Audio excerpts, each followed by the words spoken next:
am a man who will do some karate.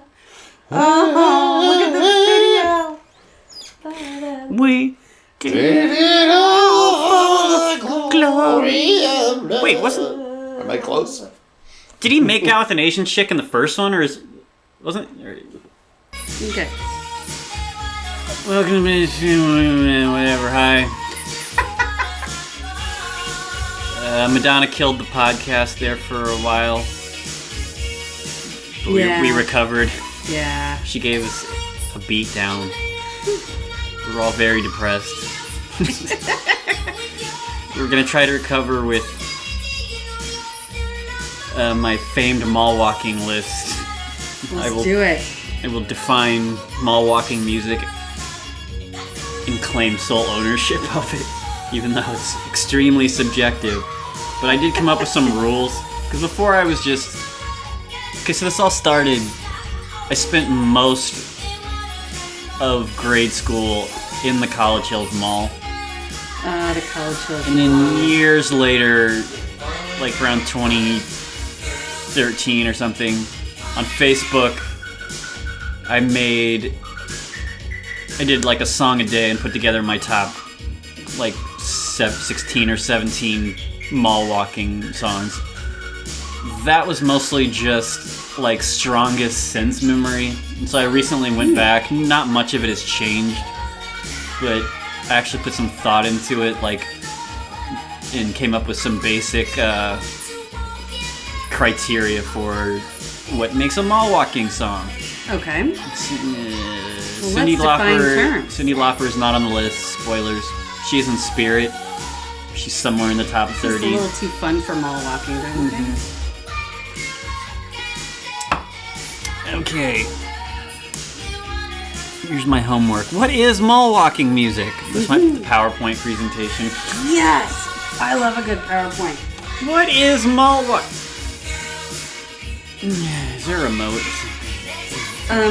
Jason's phone is the one? Hang on, wait. I can do it with my... What happened to my husband? You do know the Chardonnay is open, right?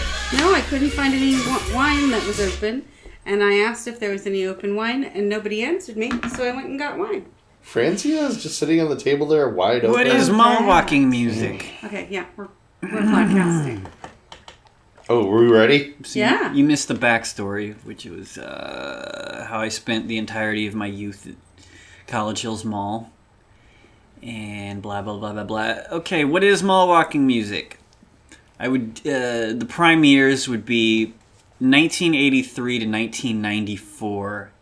There's some leeway, like after, like up to about 97. There's a smattering of things before and after. Obviously, It's not a hard cutoff, but it's when 70s easy listening and yacht rock began to converge with the rise of 80s synth pop, creating sophistopop, which again merged with general early 90s adult contemporary. It's mostly keyboard and piano driven with a lot of synth bass.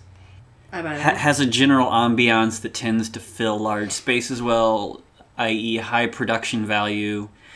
Lyrically, it's bubbly motivational optimism meets bittersweet introspection, often with a socially conscious angle or tinge, and tends to be dominated by solo artists. Ooh. Like Amon B. Michael McDonald. It could be any song. Just go. Or Michael Bolton. All the Michaels, really. It's just, that's all of it, right? So obviously this is completely made up. It's just my recollections. No, research. wait a minute. Is there any difference for you, Chris? Like in California, they invented the mall. So I'm wondering what would you categorize as? Like, what was in the mall when you were shopping and stuff? I just wonder, because here it was just like Brett just basically described exactly what was here. Like, it was easy, it was accessible, but it was always just the right tempo to keep you shopping. Right. It's got to be moving a little bit. You don't want to be just standing still. But some of these on my list are pretty slow, too. So But but they're kind of like groovy songs. But they might not. But they might not necessarily fit the marketing part. Like there's some Phil it's like, Collins out there. They always throw things in there, stuff. right? They always like. We can't play those songs already again. Like we just played them. Yeah, so it's not just I'm walking on sunshine. It's like some That's too fast. Like some songs, it seems like they want to lull you into like something slow and introspective. They want you to wander through the shoe section and the jewelry. I had a thought. Space out while you're just buying stuff, and you're like, "Oh my god, look at all these sacks!" Like randomly picking up, Peter Cetera. Remember Peter Cetera? Oh, perfect for mall walking. Spoiler. Yeah, but it wasn't at the same time. It was like it was perfect, and it wasn't. It was like this. Oh, that's pretty slow. But I guess if you're like wanting people to linger. Mm-hmm.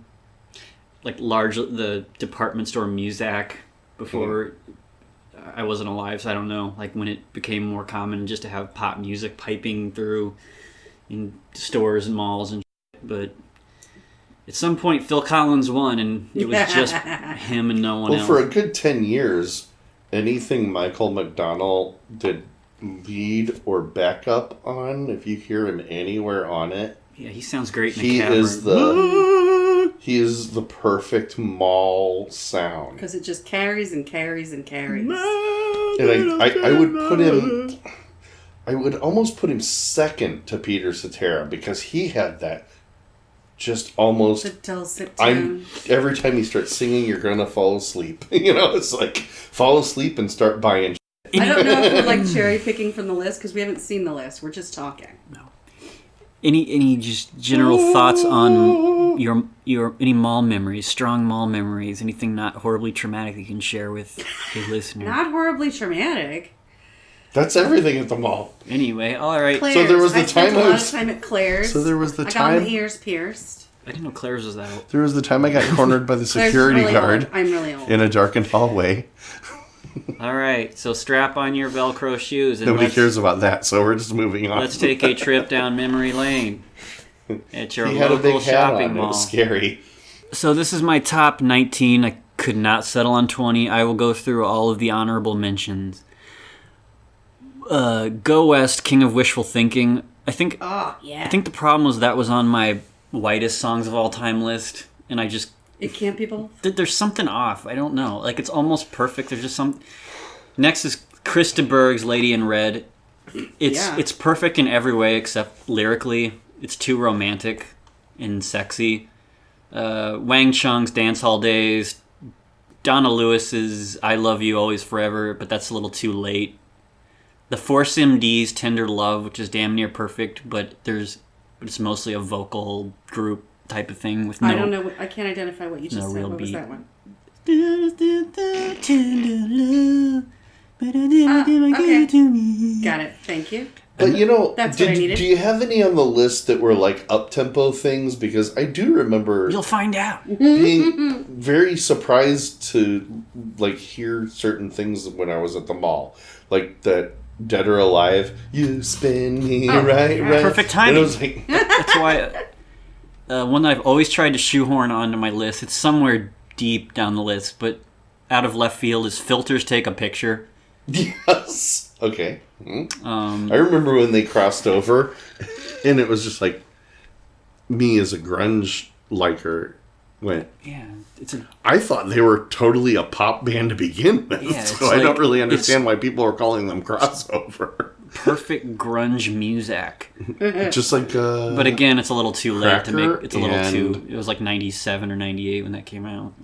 Anyway, Duran Duran's Ordinary World. Elton. Whoa! Blessed by Elton John. Janet Jackson's Together Again. Belinda Carlisle, Mad About You. One I totally forgot about until I was looking through like top 40 lists today was Peebo Bryson, If Ever You're in My Arms Again. Remember that song? Oh! I wanted to put it on the list so bad, but I only just remembered it. If ever you're in my arms again. You gotta throw some... Yeah. It was one of those rare... Because before... Gotta throw some Michael McDonald in there. Before on the podcast we talk about like couples power ballads. That's one of them but it's not a duet. Yeah. His name was Peebo. Like how is it not music? How is there a woman not singing on that with him?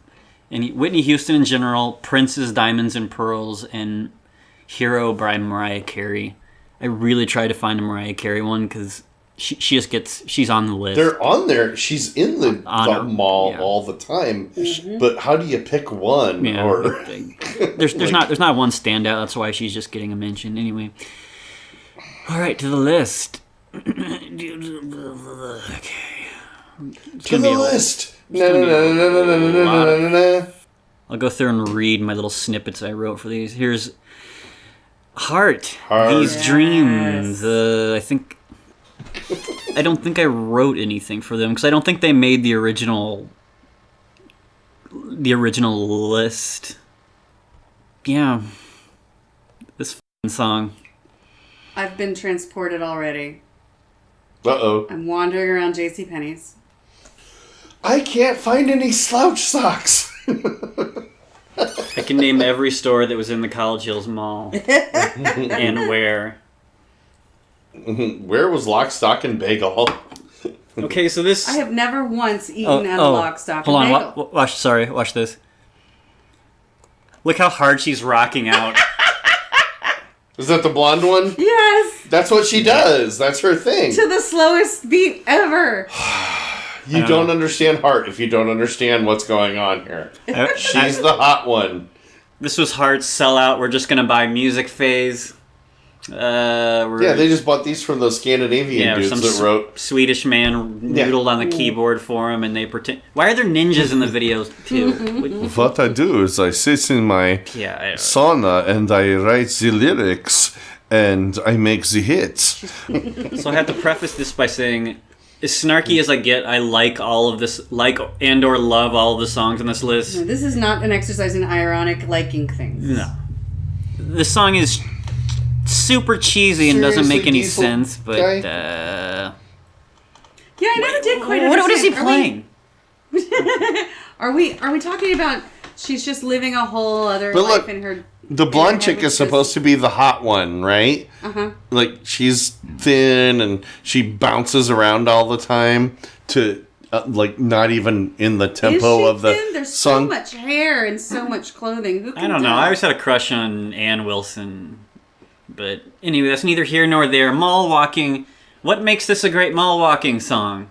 I think in every single one of these songs, you can always hear out in the peripheries, the space is just filled with like stringy, satiny synth chords, like synth strings. It's velvety. And there's a lot of Velvet Smooth. And there's a lot of little synth percussion noodling in the middle of a lot of these songs too. This could easily be an instrumental too. You know, this would sound really good on an elevator. That's a good point. It would. Most of these songs would just sound good as muzak. These lyrics are not telling a story. All right, next. And they really like that. What's that? The seaweed is always greener. The Toto, whatever that is. It's not a real bell. What is that? I don't think this is Oh, yeah, it was. Ooh, this is one I struggled with because it's so damn slow.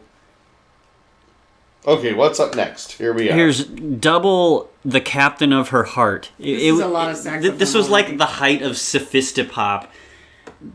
It's a perfect mall walking song, but it's too slow to put high on the list. Like it's too snoozy. Otherwise, it's just perfect. This is when you're looking for socks. Is this like when you're in Spencer's? My sense memory of this one is your mom would not buffet. Your mom would get angry buffet. At you for listening to this like she would if you were listening to Depeche Mode. That's my take. There's where it's a mall right there. The chorus of this is really just this little noodling on the keyboard. Made another day, so you always notice like the almost all of these songs have some kind of heavy jazz influence, which is a major component of the sophistopop. Yeah, they have that. What's that thing that Kenny G plays that's like a saxophone, but it's straight?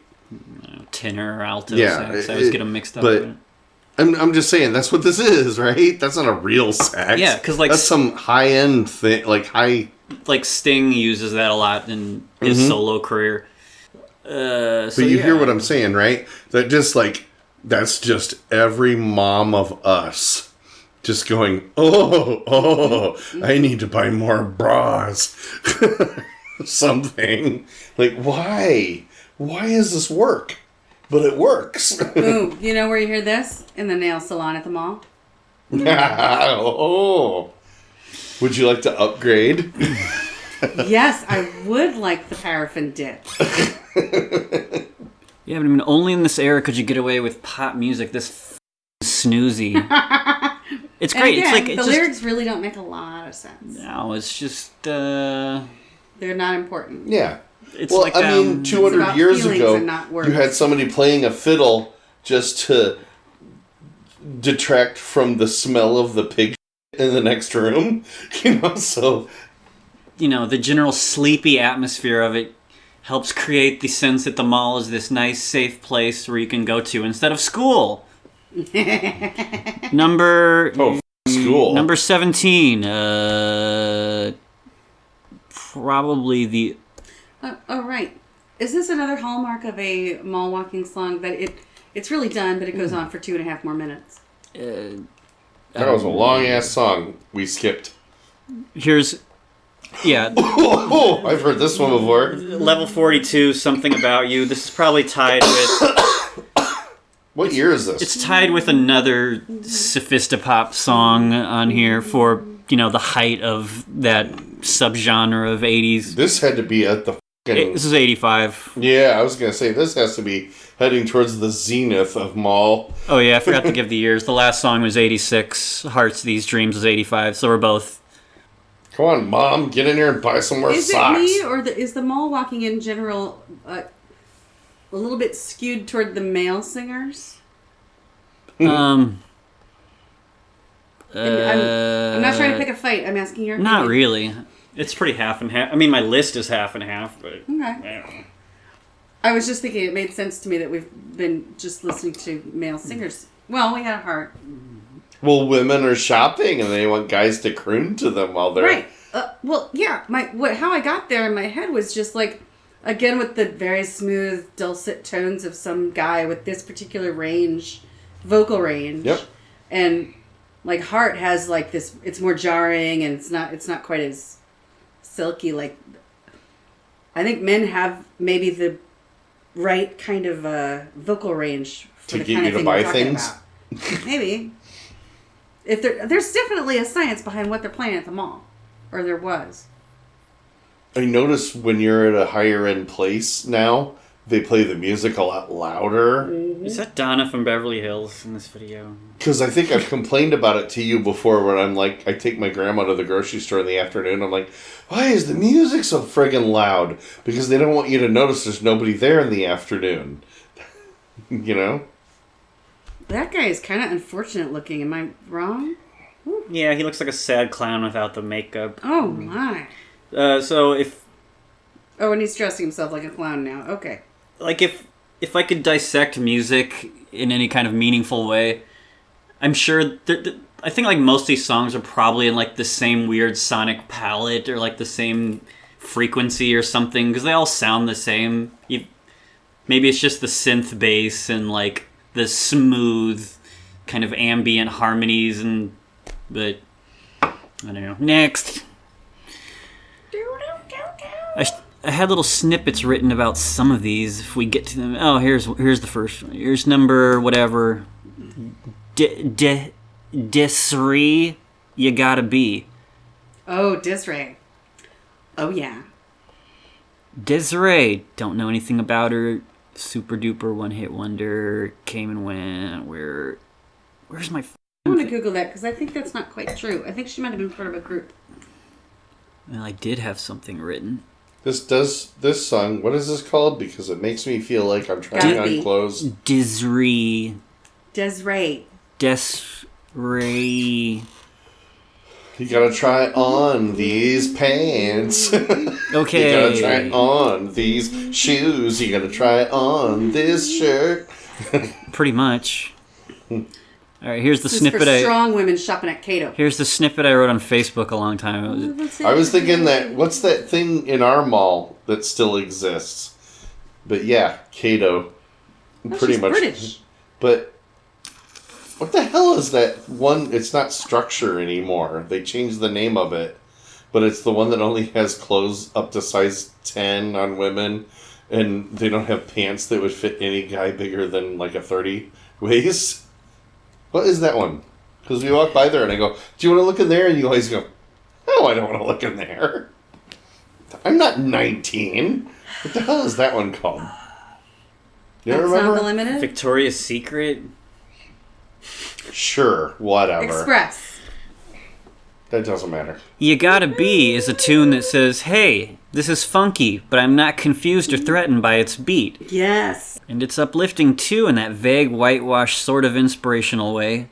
Something motivational enough to... You gotta be you, man. You gotta be you. Something motivational enough to propel my mid-morning exercise routine. Buy that hot pink pair of leg warmers. There were other such forgettable 90s R&B dance hits that could have graced this list, with the likes of Hathaway, London Beat, Ace of Base, LaBouche, Crystal Waters, Real McCoy. But unfortunately not Marky Mark, because his violent insistence on seeing sweat coming out your pores made mall walkers uncomfortable. But none had that perfect quality of being able to drift in the cavernous ether of mall architecture. Plus, when I hear this song, I instantly crave Country Buffet. Same with Tempted by Squeeze. So I present the one hit, blah, blah, blah. Okay, yeah. All right, that's the... Next. Got to be strong. Got to be born. She has that vocal drag that everybody likes now. What year was that one? That was 94. Yeah, oh, perfect. Okay. 94. Next is a personal favorite of mine, Breakout by Swing Out Sister. This was 1986. Swing Out Sister was a short-lived band fronted by a fashion designer named Corinne Drury, who was too freaking precious. This song is Oh yeah, I wrote something for this as well. Okay. Because I can't remember what I had. There's the dulcet tones you're looking for right there. That is some smooth stuff right there. That's some good underwear shopping music right there. I don't feel embarrassed at all to be trying on a bra right now. Yeah, see, it's just a calm woman presence with you, gently shoving you towards the cash register. And you know what? Get the perfume, too. Oh, did you know these are only 3 for $10 right now? You can't come back and get it tomorrow. It's today. Only. I was standing there while that chick talked you into... I was standing there while that chick talked you into buying this. This song might have been playing while she was talking you into spending $20 more. Because, you know, you like it the way it smells. Just buy it.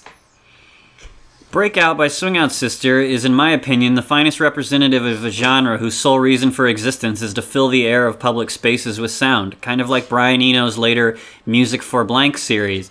But whiter. I think it's actually some sort of secret government airborne plant food. A song that says, screw you, Kurt Cobain and grunge. I'm happy and I like colors. Not only is this song smooth as milk, but it's optimistic and bouncy, and just so ridiculously cute. Corinne Drury was the anti-Susie Sue, who urged us not to be lazy fat asses and get out and do stuff. Break out and find a way. Yes, her impeccable fashion sense has inspired me to walk 3 laps and then do part of the 4th lap through Von Maur to see what they have on sale. And then eat at Lock, Stock, and Bagel because it's sort of like a European bistro thing. Other Sophistopop favorites under consideration were Roxy Music's Avalon, New Shoes, I Can't Wait, Everything But the Girl's Missing, and the one that was already made the list. Okay. Next. Nope, this one, bam. I remember this song. That's how unforgettable it is as a forgettable song. So I totally get why it's on the list. Number something. Madonna. Oh, Is this Madonna one could gonna talk break you into us? buying anything at This is why I did the list. Was Hot Topic. Oh, yeah. to remind us that she isn't a horrible person. Take a Bow from 1994, I I just want to think. take a nice deep breath right now. Yeah, This is what Madonna can do for you. number 14, Madonna, Take a Bow from She can do 1994. The last song was 86.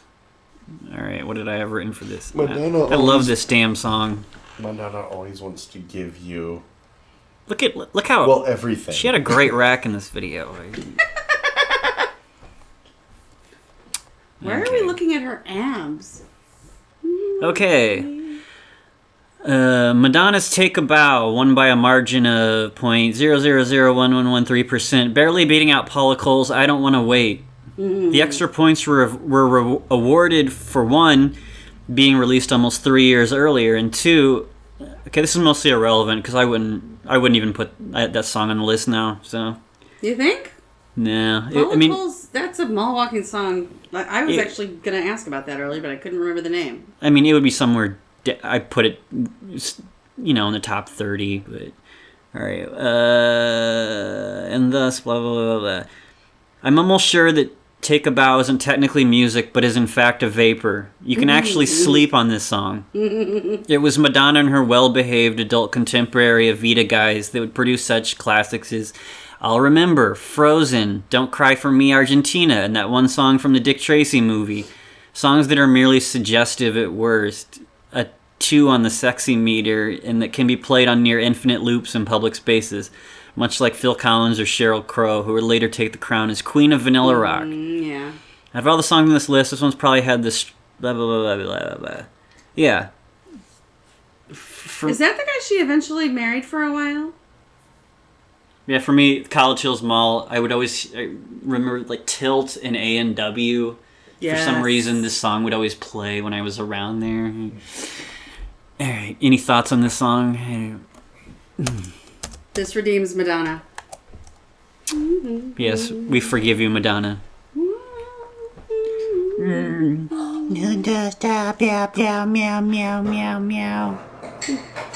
She's always been in love with me. This song is so damn smooth. It makes me want to throw up. Here's Jason's personal favorite, and don't say anything bad about her. You'll kill somebody. Number 13, Missing You by John Waite, another one from 1984. Oh, yeah. I always get this confused with Paul Young's Every Time You Go Away. This is another one that I pretty much spent my entire childhood thinking that it was Bryan Adams. Might as well be. But There's like 3 of these that I'm like, what do you mean that's not Bryan Adams? Shut up. This one tells a story, and it makes sense, and everything about it is perfect. The music is all like longing and stuff. yeah. But I always As get are the I always lyrics. get confused with who wrote, because I know John Oates or Daryl Hall wrote either this or Every Time You Go Away. I can't remember exactly. Thinking about you, driving me wild. John Waite. Good morning. John Waite's Every Time You Go Away is a song from a man who asked, "How much lighter can I make this rock?" and then took an extra inch off. This is the quintessential just broke up and it's either suicide or the mall song. The soundtrack for your lazy circles around the atrium rest area. A song that lulls you into a drifting haze as you stare into the empty, glowing void of skylighting. Other contenders for this spot were Tempted by Squeeze, one that already made the list. Hysteria by Def Leppard, Don't You Forget About Me by Simple Minds, and The Promise by When in Rome. Yeah, this is one of those. This is one of those really classic I'm pretending like I'm not hurt songs that have held up very well. I always liked this song. I know, because you almost beat me up at the bar one time when I made fun of it. Yeah, that sounds like me. I just think it's interesting looking back on it now and thinking he had that band, The Babies, Oh, yeah. and they play exactly this music, right?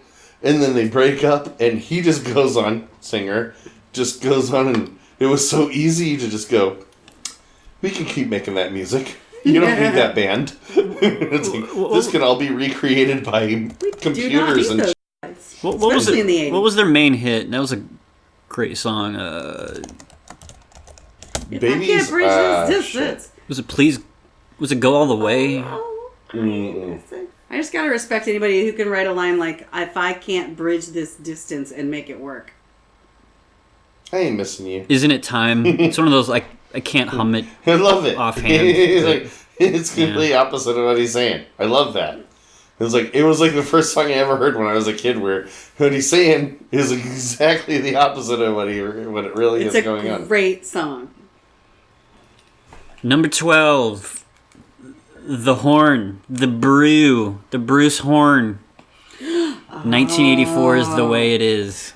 Get that smooth piano. I love everything about Bruce Hornsby. He has like 15 songs that could have been on this list. He's a god. He's a mall-walking god. Yeah.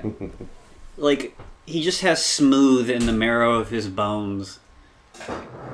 And he just smells like mall. Very melancholy piano I'm a phrasing. sucker for anything involving some sweet-ass piano moves. And once that drum kicks in, doesn't deviate from there for a second.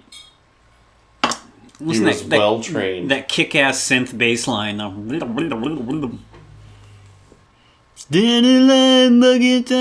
I think this is the first one that falls under the socially conscious banner of mall walking. Sure. What did I write? What was that other song? There was one other piano song. There was like, everybody thought there was going to be a resurgence of piano stuff when the song came out. Welcome to the Boomtown. I don't know. David and David or something. I can't remember the name of them. But anyway, there was two people, Bruce Hornsby and this other band, and they had these piano-heavy songs. And I remember they would compete with each other in the mall, and you'd just be like going, which one is which? Oh, are you talking about Marc Cohn of Walking in Memphis fame? No. It was different. Okay, number 8 was neck and neck. It was a neck and neck race between 3 contenders: Bruce Hornsby, Marc Cohn, and Elton John. Sir Elton, in his 1990 Lion King hit, "Can You Feel the Love Tonight," was a fantastic mall walking song, but unfortunately was the first to get the axe. Blah, blah, blah, blah, blah. So I was left with the tough decision between Walking in Memphis or The Way It Is. Both are pseudo-inspirational, piano-based pop hits from singer-songwriters, and both have instantly recognizable piano riffs. But which is the better mall walking tune? The only way to decide was to let the two have a mall walk-off. And blah, blah, blah, blah, a bunch of pointless shit. And, of course, Bruce Hornsby won. Walking in Memphis gently peters out, and The Way It Is still chugs along with that ever-steady, hugely repetitive drum track. It's like Forrest Gump, who kept running through the end zone and into the tunnel. The Way It Is just keeps going until it disappears into the undiscovered nether regions of Mall's past and Mall's future, reaching the final destiny of any great mall walking song, becoming white noise. Thank you. Because, when you're in the mall and you're indulging in vapid consumerism, you need a little reminder that there's unemployed and homeless people out in the world. And that you should feel a little bit bad while you're buying that new purse.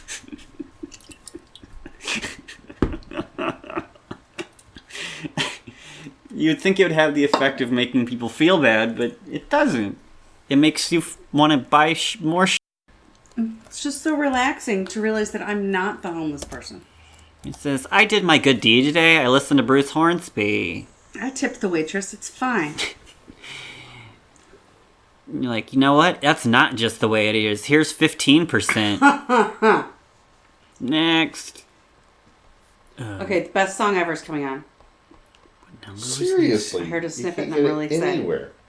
I have no idea what I'm talking about, apparently. Number 11, Peter Cetera and the Motherfucking Glory of Love. Goddamn right. There you go. There's my win. This song, and I totally love this song. And I take this for the win. I was kind of iffy on this one because it's too closely associated with a movie which almost disqualified it, but it's too damn good.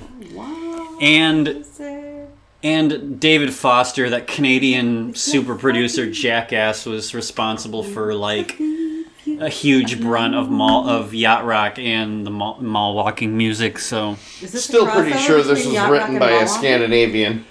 Woo! I do not like looking at him though. No, David Foster's he was Canada's super producer. Apparently, like cold areas have the best songwriters. I don't. Saunas. It's all about the sauna. You gotta get in the sauna. I would sit in a sauna and listen to this. Here it comes, motherfuckers. I am a man who will do some karate. Oh, look at the video. You're dreaming of... Confession, I've never seen Karate Kid. What? Nope. How is that possible? I've seen chunks of it, but never sat through the whole movie. You gotta sit through the whole movie one time. Nah, in hindsight, you don't really I've have seen to. Karate Kid 3. No one actually needs to see Karate 3. Alright. You need to see Karate Kid 1, and you need to see My Cousin Vinny. He only sees things that are free on the internet. So, My snippet here is short. Hold on. Whatever number this is was a difficult choice. I could have chosen any of the crap cheese ballads David Foster wrote for Chicago in the 80s, or I could have chosen Peter Gabriel's In Your Eyes, but I felt that old people were too confused by the syncopation.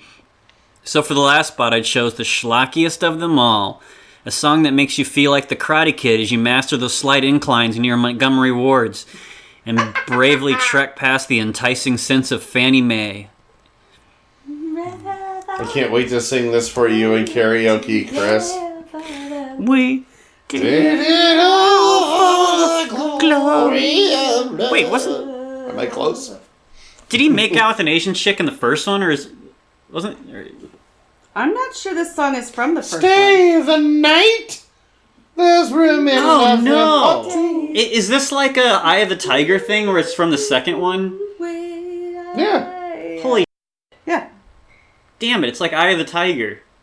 Sorry. Where everyone associates it with the first one, even though it's Karate two. Kid. No, Karate Kid had no songs. No. That was a pretty low budget deal. Next, you're going to tell me it that... was just such a big hit, they got to do things like it this. was With the literally Ralph Macchio just going, wipe off. Oh, because this is the one where he goes to Japan. I'm 35, but I'm really cute like an 18-year-old. Yeah. Yeah. Exactly. Yeah. Next, you're going to tell me that the... He still looks like a damn 18-year-old. Tampon. I thought you were going to say tampon. Go ahead. Next, you're going to tell me that Bryan Adams' song was from Robinhood 2. Are we sure it's Bryan Adams? Because I apparently always think it's Bryan Adams. Oh, yeah. There isn't a second Robin Hood, is there?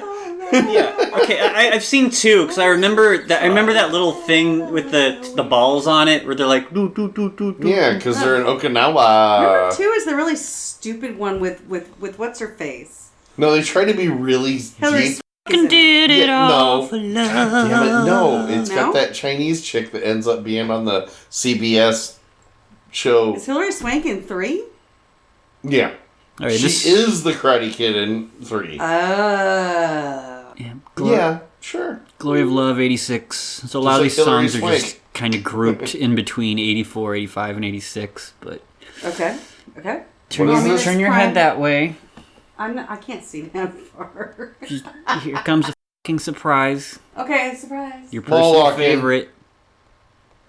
Oh, god damn it. I hate you so much. Here's the greatest song in the You're world. turning it up right now, aren't you? That is Amy Grant's brutal. 1991 smash hit, Oh, Baby Baby, God where in the damn video, a bunch of guys are desperately trying to bone her, and she's like, I'm a Christian virgin. Yeah, this is where I gave up on... And she says she wrote it about her child. She can't have her baby chasing her around in the video. Everyone Stop for knows me. all of the words to this horrible Isn't song. she married to Vince Gill or something now? Hell Nah, yeah. that's that other chick. I think it's her. Oh, okay, I don't know. Yeah, We'll she take did all that out that in Christian post. music, and then all of a sudden she decided, well, that isn't making me any money.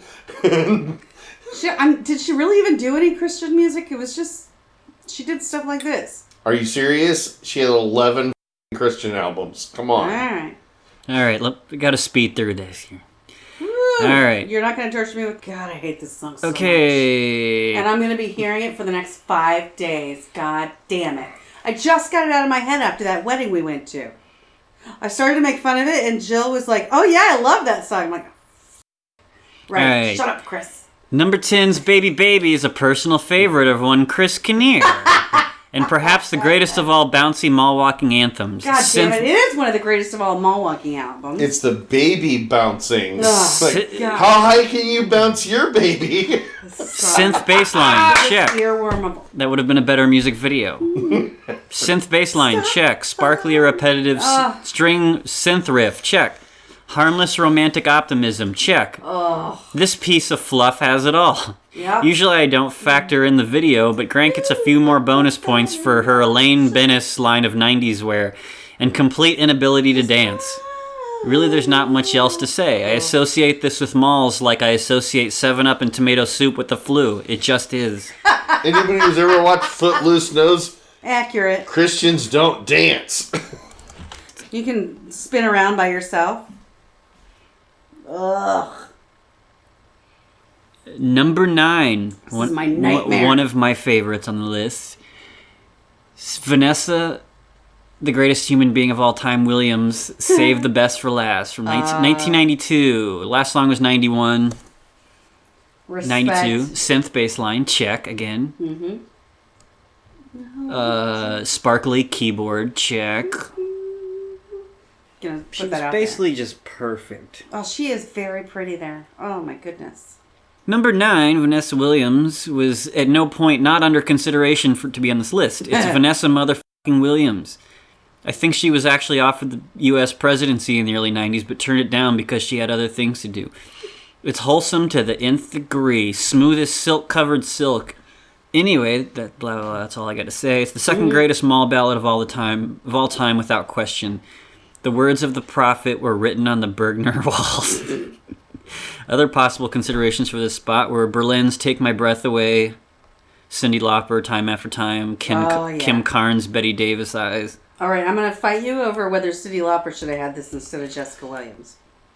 Cyndi Lauper is an honorary just by default somewhere on the list. Between Time After Time and True Colors, I mean, there's just not any particular song that's as good as any of the ones that are on the list. Oh, I'm going to fight you on that, but okay, it's your list. Come up with your own damn mall-walking list. Also going to state that Vanessa Williams has one of the most ridiculous and greatest Law and Order episodes of all time. Holy shit. Yes, she dies at the end. She has a big fight with her husband, who's like Tay Diggs or some shit. And she ends up dead at the end of it, and she is still blaming him. Even though it totally wasn't him. But she does not want him to get their kid, no matter what. Number 8, 1989's Richard Marx. Oh, yeah. Right here waiting. This song was out when I was, like, dating in high school. This was, like, the soundtrack to my, love life. Yeah. Such as it was. There are a lot of really stupid, like, I'm on the road and I'm missing you, like, hypersensitive ballads. Most of them from, like, the hair metal monster ballad era, but this is the creme de la creme. Wow. Oh, he had such glorious hair. He did. Number 8. Richard Marx is the creme de la creme of perfectly proportioned mall balladry. Piano, synth strings, raspy, breathy vocals, and that sexy bass, all neatly wrapped in some of the most calculatedly schmaltzy lyrics in the history of popular music. Hell yes. One of those awful to the ends of the earth reflections that's delivered with the sincerest conviction. So sincere, in fact, that you find yourself slipping under its magic spell. Like a beam of light that shines away years of cynicism and callousness from numerous heartbreaks and betrayals, you can almost believe for just one bright shining moment that Richard Marx isn't completely full of shit. That's right, baby. Whatever it takes or how my heart breaks, I'll be right here waiting for you next to Target. Actually, screw that. I'm going to the dollar store.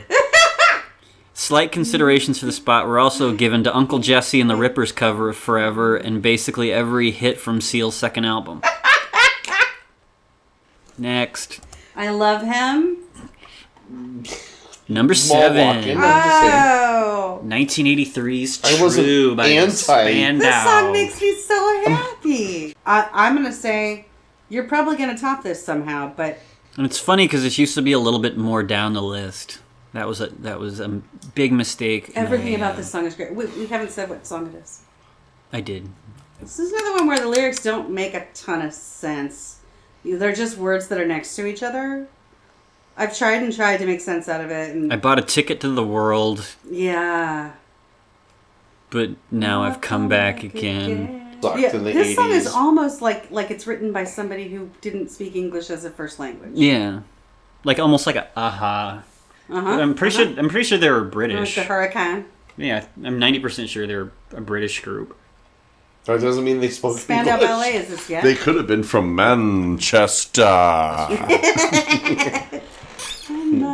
All right, here's the snippet on this one. A snippet. Oh, I'm sorry, go ahead. Spandau. Anyway, here it is, the mother of all smooth.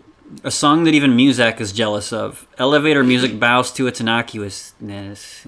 I don't know if that's the right word. Whatever.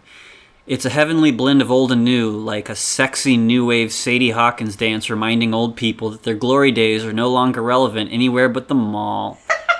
So get that Velcro laced and hit the linoleum hard, Grandma. Listen as the vocal harmony floats like a cloud of asbestos into your ear holes, killing any possible resistance to the total abandon that is necessary for successfully living the mall walking lifestyle. Via con Dios, Spandau Ballet. More hot sacks, please. True. Buy more shoes. Velcro shoes. Oh, there's the sax. Oh, We've been waiting for it. There it is. This is like a sax with a mute on it. it's like That's chicken. just hot. It's like chicken gravy at the old Bishop's buffet. Bishop. Remember the That's lady with the amazing. painted on eyebrows? Oh, Who my. would serve you the silk pie? Oh, the silk pie. See, I was just like the silk pie This is is like the smooth. dessert, but I was just thinking about that wonderful little scoop of mashed potatoes with an equal amount of chicken gravy on top of it. That was just amazing. Number 6. Oh. Shimon, 1988's Man in the Mirror. Not the greatest Michael Jackson song, but definitely solid mall walking choice. No, totally Okay. mall. Yeah. But what used to be on the list was Human Nature from Thriller. But Oh. because I was trying to do like a compromise because that song was written by the guys from Toto. So like I wanted to put Africa on the list, but didn't quite fit. So I just compromised. Like Human Nature is a great mall walking song, but this one is just too damn perfect. That It's almost too upbeat for mall walking, and then it's not. Yeah. Anyway, Human Nature This used is to the be in the perfect spot, song to but- buy socks to. and it's You got know the what I social mean? conscious angle too, which gave it extra points. Your dog falls asleep and he has conniptions. Shimon. Because, when you get to the mall, Elton John said Michael Jackson is creepy. it's like, I'm going to make the world a better place by buying this, and cha. And then you moonwalk into Sears. Somebody invent chai tea.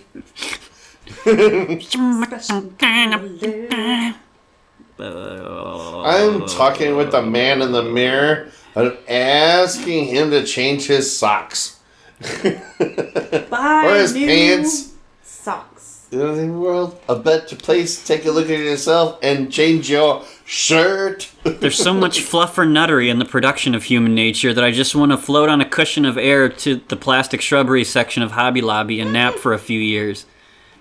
Competitors for the spot were the Commodore's 85 classic Night Shift and the Force MD's Tender Love.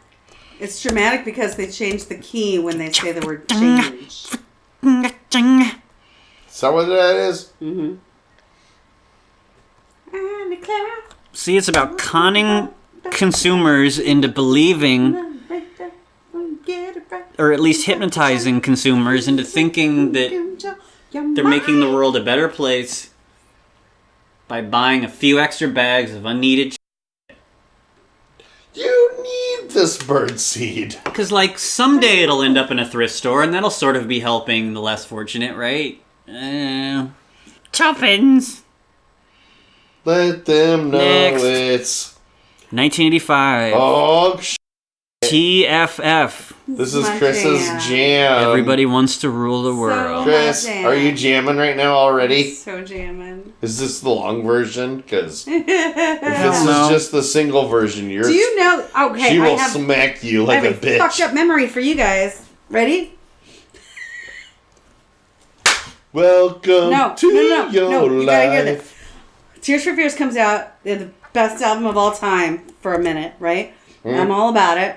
I'm like, 13 years old. I think they are the shiznit. And then my brother buys the tape. And he's listening to it constantly, over and over and over again, Brian.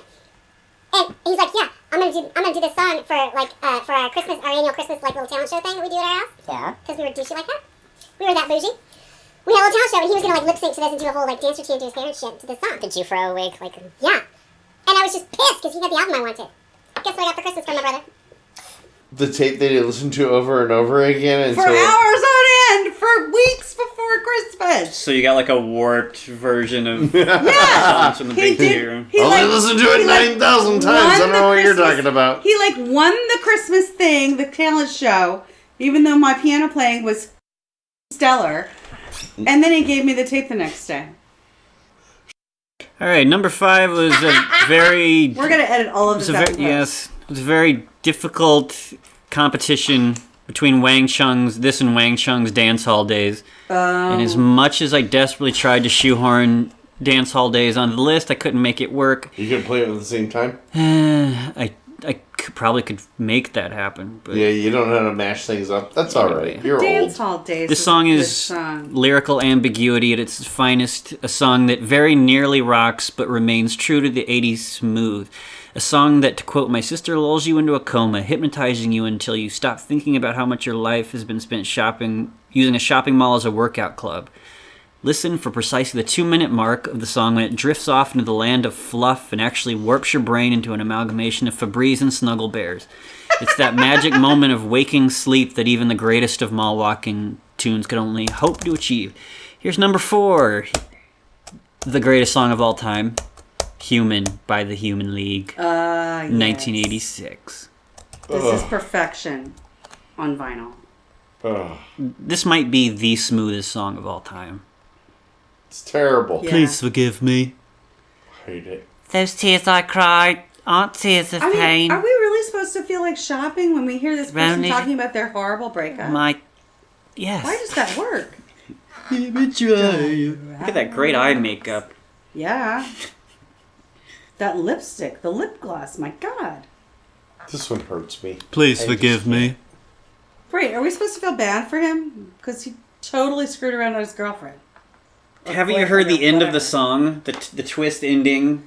Yes, she was human too. Well, we were apart. I was human too. So are we both supposed to just get back together? Or maybe we just didn't really, we weren't that great of a match. Yeah, and then you go to to buy some CDs.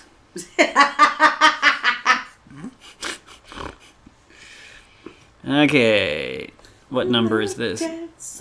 Number 4 is Human by the Human League, is the 80s condensed down to its purest essence. A song Hypocrisy? so self-consciously introspective and full of regret, yet you can dance to it, or at least super white people's approximation of such. In fact, it's hard to imagine that this wasn't every prom theme and couple skate between 1986 and 1989. Not only is it bone-crushingly mellow, but it also has the heavy-hitting drum machine that creates the effect of being lulled to sleep on a train, or by the sound of fish slapping on pavement. In numerous tests, I have discovered that no other song in the history of the universe fills cavernous, skylit atriums more perfectly than this song. We're at the rap part. The I spoken word. forgive you. Now I ask the same of you. While we were apart, I was human too. They both look appropriately sad in the video. The But androgyny. seriously, that's a lot of lip gloss. It's just sort of this melancholy. Oh, I totally have those androgyny. Okay, next. And in case you haven't gotten it, mall walking music is boring. Next. It's wonderful. Who else but the Phil? Number There 3, it is. 1989's Another Day in Paradise. Yeah. This is the 400th time he's been on our podcast, and I'm sure he'll make it to 500. Number 3 was basically just Phil versus Phil. Which Phil Collins would I choose, and did he deserve to be number 1 by default? Would I choose early solo Phil, Against All Odds, One More Night, or Disney Phil, You'll Be in My Heart? Late era Genesis Phil, Throwing It All Away, No Son of Mine, Hold On My Heart? No, I chose the year when Phil had settled comfortably into solo adult contemporary cruise control, but with a social conscience. 1989, the year he released his mall-walking masterpiece, Another Day in Paradise. A song so mellow, atmospheric, effortlessly mid-tempo, and with a non-confrontational message. One More Night. That's my vote. About the... Didn't I just mention that? I think Yeah, that's the winner right there. Yeah, one But more it's- night was a very close contender. But, Yeah, I'm just saying. Tonight. Make a level dress 85 cents a it's a beer. song so mellow, atmospheric, blah, blah, blah, blah, blah. And a non-confrontational message about the homeless that asks us to think about it, won't you? Yeah. Sure, Phil, but I do come to malls specifically to avoid the homeless. Then again, the homeless are hanging out at the mall in any Now. city that has homeless people. I thought that was why they were built in the first place, no? Yeah. But I digress. For sheer volume of mall hits, or just songs that linger in public spaces, Phil is rivaled only by number 1 on the list. And for that, he deserves cash. Lots and lots of cash. Well, mission accomplished. Number 2. Number 2 is my second favorite song of all time. Ah!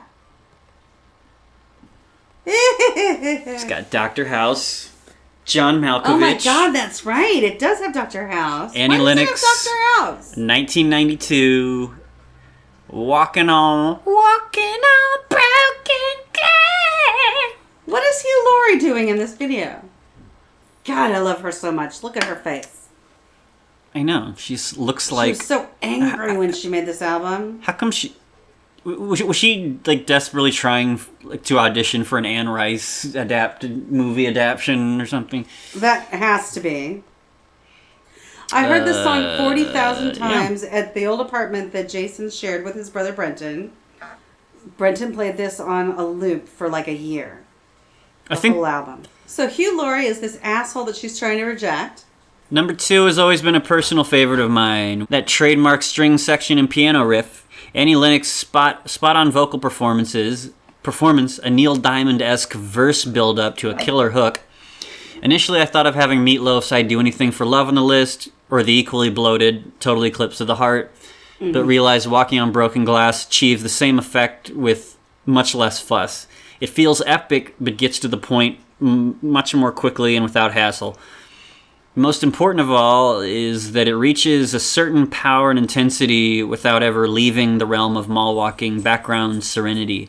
And this one definitely gets bonus points for the video, blah, blah, blah, blah, where Lennox, as Nosferatu, ruins her 18th century powdered wig party by drunkenly pining for John Malkovich's attention, all while dumping on the wormy and clownish Hugh Laurie, which greatly disturbs the other guests' fragile sensibilities. In the end, though, John Malkovich magically teleports down a winding flight of stairs and intercepts the tantrum-throwing Lennox. It's also romantic, I guess, is the word this is meant to conjure. Yeah, because at the end of that, Christopher Walken gets up and starts dancing at us.